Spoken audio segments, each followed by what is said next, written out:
Anak-anak muda, kalian kok belum ke masjid? Kenapa belum hijrah? Kenapa belum buat komunitas? Kenapa belum pindah dari yang tidak benar kepada yang benar? Kenapa belum pindah dari yang batil kepada yang betul? Malu Pak Ustaz, masih muda kok ngaji. Masih muda nih ya, gaya-gaya dulu lah. Ini bukan malu, ini tidak benar. Oleh sebab itu yang dimaksud dengan malu itu apa? Malu umur panjang tapi belum ibadah. Malu lama hidup tapi nggak pernah ngajak orang buat baik. Malu dekat masjid tapi nggak pernah ke masjid. Malu sudah tua tapi nggak bisa baca Quran. Malu punya anak banyak tapi nggak ada yang soleh dan solihah. Malu sudah banyak harta tapi tidak dipakai menolong Allah. Ada perasaan malu. Nah, inilah malu yang benar, ditumbuhkan di dalam hati. Kamu adalah da'i, ajak sahabat-sahabatmu. Kamu pimpinan di perusahaan, selamatkan karyawan-karyawan. Ini menolong di jalan Allah. Orang paling rugi adalah pernah hidup di atas dunia tapi tak pernah berbuat kebaikan, mengajak orang lain. Yang penting saya sudah sholat, yang penting saya sudah zikir. Masalah orang lain gak sholat, bukan urusan saya. Bukan orang Islam. Karena orang Islam, dia tidak egois. Dia ingin ajak saudaranya. Orang Islam itu bukan di dunia, sampai di akhirat ketika disuruh masuk surga. Udkhulu, masuklah kalian ke dalam surga. Apa kata dia? Ya Allah, aku tidak ingin masuk surga sendirian. Kawanku yang dulu sama-sama satu pengajian, sama satu masjid, mana dia ya Allah? Ternyata setelah dicari-cari, dia akan masuk surga, tapi kloter terakhir. Di mana dia sekarang? Transit. Izinkan aku mencarinya ya Allah. Maka Allah berikan izin, cari dia. Maka ketika itu Allah berikan dia kebal, tidak terkena api neraka. Cari saudaramu yang ada di dalam surga, dalam neraka, tarik dia. Itulah syafaat orang-orang soleh. Menghadapi orang tua 3 rumusnya. Diam. Meninggal dia nanti tak akan menetes air mata. Meninggal dia nanti tak akan menetes air mata. Cukup turut udah mak. Mati engkau mak, tak akan menangis aku. Cukup turut sudah. Tapi kalau dilawan dia sekarang, begitu dia meninggal, itu yang mencakar dinding. Allah. Kalau nampak ada orang menangis luar biasa waktu maknya meninggal, ada kesal yang tak sudah. Kemana risau hati kan dialamatkan. Kalau masih ada emakmu di rumah, balik dari sini, belikan makanan kesukaan dia, belikan pakaian kesayangan dia, bawakan duit, kasih ke dia, senangkan hatinya. Kalau kau buat emakmu macam raja, maka rezekimu macam rezeki seorang raja. Kau gendong emakmu dari ujung batu ke Makkah, takkan dapat menebus sakitnya waktu melahirkan. Wahnan ala wahnin, menggeletar tangannya, bersimbah darah dia melahirkan kau. Dapat kau tebus. Bagaimana status amal puasa orang yang pacaran? Ibadah dalam Islam itu ada targetnya, ada visi misinya. Salat tegak rukuk sujud, tegak rukuk sujud. Apa tujuannya? Inna sholata tanha 'anil fahsya wal munkar. Puasa itu apa tujuannya? Ya ayyuhalladzina amanu kutiba 'alaikumusiyam kama kutiba 'alal ladzina min qablikum la'allakum tattaqun. Puasanya gugur, kewajiban puasanya gugur, tapi pahala puasanya tak ada. Malam yada qaulaz zur, siapa yang tak meninggalkan cakap yang tak baik, wal amala bihi, amal yang tak baik, falaisa lillahi hajatun fi ayyada'a ta'amahu wa syarabahu. Dia tinggalkan makan, dia tinggalkan minum, tapi tetap dia pacaran. Kalian yang pacaran berhentilah. 13 hari lagi puasa, masih juga pacaran, berhenti, stop. Buanglah mantan pada tempatnya. Ujian yang pertama, khauf, takut. Yang kaya takut miskin, yang senang takut susah. Apakah takut itu bisa membuat orang menjadi kafir? Ya. Saking takutnya miskin, menghalalkan segala cara. Apa yang membuat orang melakukan perbuatan haram? Takut. Artis ingin eksis di panggung hiburan, maka dia buka yang tidak semestinya dilihat oleh bukan mahramnya. Apa yang membuat orang takut? Takut. Walanabluwannakum bisyai'im minal khauf. Kami uji kalian dengan rasa takut. Walju', lapar. Lapar di mana letak lapar? Perut. Berapa panjang perut? Sejengkal. Gara-gara perut yang sejengkal, orang menghalalkan segala cara. Sejengkal perut, sejengkal di atas pusar, sejengkal di bawah pusar. Nafsu perut, nafsu syahwat. Kedua-dua nafsu ini membuat orang menjadi menghalalkan segala cara haram. Ingat yang 3. Pertama, bahwa tidak ada satupun manusia yang selamat dari lidah manusia. Kalau kau diejek caci maki, sabar. Tidak ada satupun di dunia ini yang selamat dari omongan orang. Kalau ada yang menyangka dia selamat, berarti dia gila. Masa aku gila? Dua, laqad khalaqnal insana fi kabad. Hidup ini susah. La rahata fil hayah. Selama kau jalani hidup, maka hidup ini tidak akan ada tenang. Suami baik, istri gak baik. Istri baik, suami Fir'aun. Suami baik, istri baik, anak geng motor. Suami baik, istri baik, anak baik, mantu tukang santet. Ada saja. Lalu kemudian tak ada satupun yang selamat dari kematian. Kita semua akan mati. Bahkan lebih parah lagi, sampai dia berkata, aku tidak pernah sholat, aku tidak pernah puasa, aku tidak pernah berzakat. Kenapa rezekiku lancar?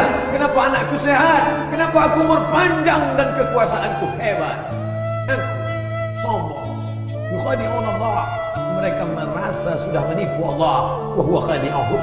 Padahal Allah sedang memainkan mereka dalam tipu daya bernama istidraj. Sanastadrijuhum min haitsu la ya'lamun. Kami ulur mereka dengan istidraj. Wa umli lahum. Aku ulur umur panjang. Aku beri kekuasaan yang tinggi. Aku beri harta yang banyak. Aku berikan anak istri hidup yang tenang. Tapi sebenarnya itu adalah laknat bersampul rahmat. Orang Islam motivasi kerjanya bukan mau kaya. Karena kalau orang Islam mau kaya, maka yang tidak Islam pun kaya. Betul? Tapi spiritualitas kerjanya adalah mencari ridha Allah Subhanahu wa ta'ala. Makanya karangan ulama-ulama tasawuf selalu berkata sebelum berzikir, ilahi anta maqsudi wa ridhaka matlubi. Engkau yang kumaksud ya Allah, tapi ridhamu lah yang kucari. Nanti setelah orang semua masuk ke dalam surga, lalu kemudian semua sudah makan minum dalam surga, lalu kemudian Allah bertanya, madza turidun? Hai penghuni surga, kalian mau apa lagi? Apa kata penghuni surga? Ridhaka, ridhamu ya Allah. Saya Pak Ustaz dengan kawan saya itu memang sakit hati saya. Kenapa? Cakapnya kasar. Tak, cakapnya tak pernah kasar. Dia orangnya baik, lembut. Jadi kenapa sakit hati? Mobilnya baru. Asal lewat, ten-ten. Mendengar klaksonnya naik darah tinggi saya. Sama yang ini, ini saya paling sakit hati Pak Ustaz. Apa? Bininya baru. Istri yang lama meninggal. Ibu mau marah. Siapa orang yang paling kita sakit hati, bayangkan wajahnya, doakan dia. Maka malaikat akan turun. Hadis riwayat Al-Hakim dalam kitab Al-Mustadrak, hadis sahih. Apa kata malaikat? Amin, kabulkan doa orang ini. Walaka misluh, kau dapat yang sama macam yang kau doakan. Jangan doakan yang tak baik. Karena kalau kita doakan yang tak baik, malaikat mengaminkan. Belum sampai doa ke dia, ke kita lebih dulu sampai. Na'udzubillah. Andai kau beri kami tenggat waktu ya Allah, laula akhartani, kalau kau beri aku waktu, ila ajalin qarib, aku tak minta hidup 1000 tahun, ila ajalin qarib, sebentar saja kau hidupkan aku ya Allah. Memangnya kalau ku tambah hidupku kau mau apa? Fa as-saddaqa, aku mau bersedekah, wa akum minas salihin, aku ingin jadi orang saleh. Tapi hari itu tidak berguna. Kenapa? Karena dunia sudah berakhir. Idza sama'un fatarat, langit terbelah. Wa idzal kawakibun tas'arat, planet bertabrakan. Wa idzal biharu fujirat, air sungai Siak, air laut akan naik ke darat, hancur, tsunami dahsyat berakhir. Wa idzal quburu bu'thirat, semua yang dikubur bangkit. Disitulah orang baru sadar betapa kehidupan yang singkat. Tapi di tengah hidup yang singkat ini banyak yang tidak sadar, sehingga azab yang dia terima lama, berkekalan, khalidina fiha abada, kekal selama-lamanya. Kullama nadijat juluduhum, ketika kulit mereka gosong, hangus, terbakar, badalna juludan ghairaha, kami ganti dengan kulit yang baru, hangus, gosong, terbakar, hitam, melepuh, menjadi arang, dia diganti dengan kulit yang baru, liyadzuqul azab, supaya mereka merasakan sakitnya azab. Mereka yang melihat azab itu berteriak, Rabbana absarna, Rabbana, ya Tuhan kami, absarna, mata kami sudah melihat, wa sami'na, telinga kami sudah mendengar, farji'na, kembalikan lagi kami ke dunia. Apa ayat yang dibaca? Teriakan, pekikan orang yang masuk ke dalam neraka Jahannam. Rabbana, ya Tuhan kami, absarna, mata kami sudah melihat azab, wa sami'na, telinga kami sudah mendengar sakitnya, pekikan, teriakan, jeritan. Farji'na, balikkan lagi kami ke dunia. Na'mal salihan, kami ingin amal saleh, kami ingin bantu masjid, kami ingin sekolahkan anak yatim, kami ingin muliakan fakir miskin, kami ingin bantu panti jompo. Farji'na, balikkan lagi kami dunia. Kami ingin salat tahajud, kami ingin tahiyatul masjid, kami ingin puasa sunnah. Saat itu penyesalan tak lagi berguna. Orang yang tidak rugi. Kenapa? Karena waktunya tidak ada yang kosong. Waktunya diisi dengan apa? Membaca Al-Quran. Waktunya diisi dengan apa? Zikir. Itu kenapa diisi dengan lagu-lagu? Raqqat 'ainaka syauqan, hati kami lembut, menetes air mata kami karena kerinduan ya Rasulullah. Mudah-mudahan kita diberikan rezeki yang halal, bisa berkunjung ke makam Rasulullah SAW. Assalamualaikum ya Rasulullah, assalamualaikum ya Nabi Allah, assalamualaikum ya khaira khalqillah. Kami berterima kasih kepadamu ya Rasulullah. Kalau bukan karena engkau, kami sudah lama terjebak oleh waktu. Kalau bukan karena engkau, kami sudah lama dipotong oleh waktu.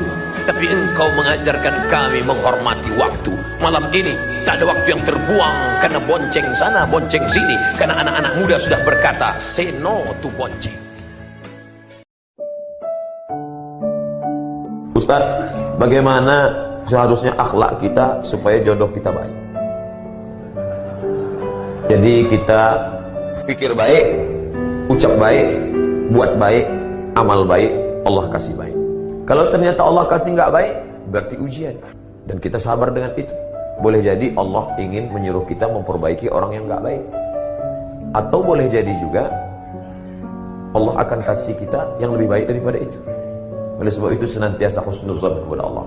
Pikir baik, kata baik, buat baik, amal baik. Semoga Allah kasih yang baik insyaAllah. Anak-anak muda, jangan pernah berpikir kalian akan dapat Aminah kalau kalian sendiri enggak Abdullah. Aminah, perempuan yang amanah, hanya diperoleh oleh hamba Allah, Abdullah. Bertemu Abdullah dengan Aminah, akan lahirlah anak yang terpuji, Muhammad sallallahu alaihi wasallam.